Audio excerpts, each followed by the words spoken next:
halkani waa Hindiya waa u diyaar garowga waqtigii afurka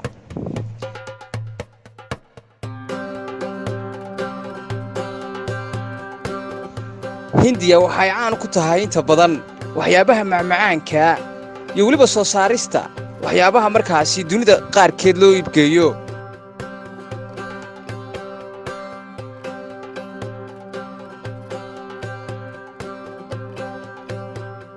Hindiya waxay caan ku tahay waxyaabaha macmacaanka iyadoo inta badan lagu tiriyo wadamada markaasi soo saara macmacaanka ee qofka bini'aadamka uu jecelaysanayo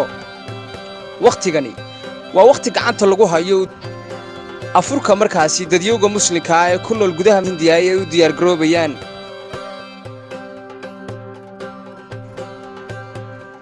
masaajidada Hindiya ku yaala mid ka mid ah ayaa waxa u dhow goobaha laga afuro suuqyada Hindiya qaarkood ayaa kuwa cidhiidhaya tirada dadka oo fara badan markaasi ayaa waxa la waayaa meelo la isku dhaafo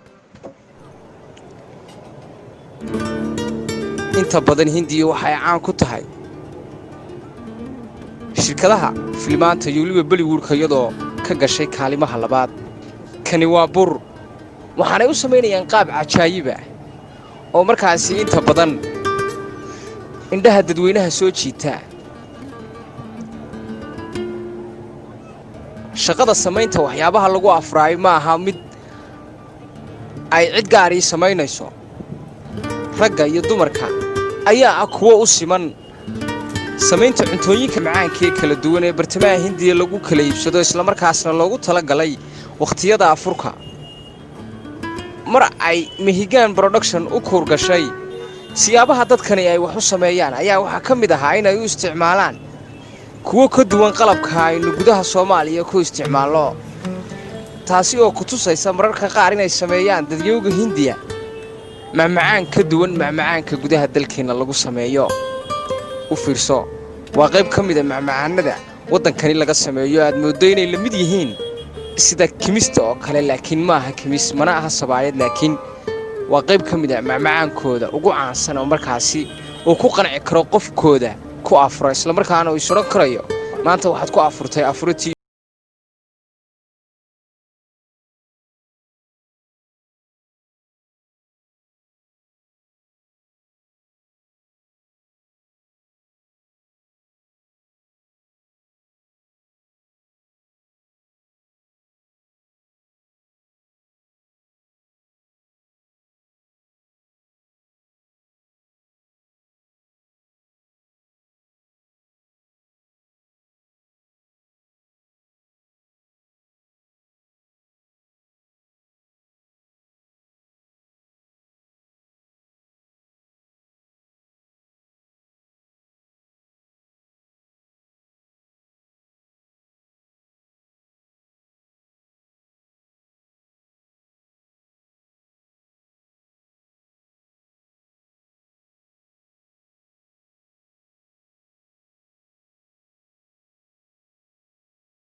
xaaladda afur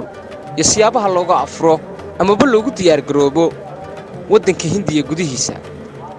ninkani sheekh ahay isla markaasna halka fadhiya waxa uu diyaarinayaa cuntada qaybaheeda kala duwan sidoo kale waxa uu hadda gacanta ku hayaa oo qorsheeyaa waxyaabaha inaga aynu u naqaano labniyada amaba inteena faraha badan aynu ku afurno balse qaab ka casriyaysan sida aynu inagu isticmaalno ayuu isticmaalayaa waa uu qasay haddana mar labaad buu qasay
siin laga dhigay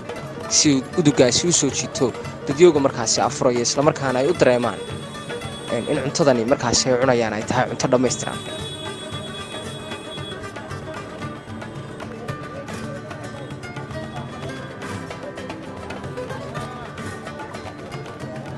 weli waxaynu bartamaha kaga jirnaa barnaamijkeennii wax ka ogaanshaha Hindiya iyo sida looga afuro. waxaa inoo soo socda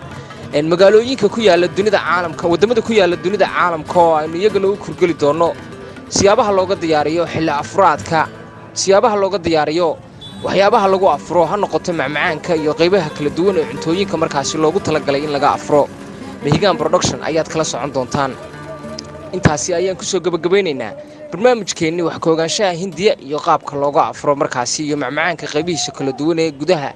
waddankaasi lagu diyaariyo. waxaa inta uu barnaamijkani socday igala qayb qaatay Dirsaaq Cabdalla Faamos iyo Cabdiqaadir Fidka, anigoo Cabdicasiis Cabdaani Maxamedana barnaamijka waan idinla socodsiinayay. tan iyo inta aynu ku kulmi doonno barnaamijyadii aan hore idiin soo sheegay iyo barnaamijyo la mid ah barnaamijyadan oo kale,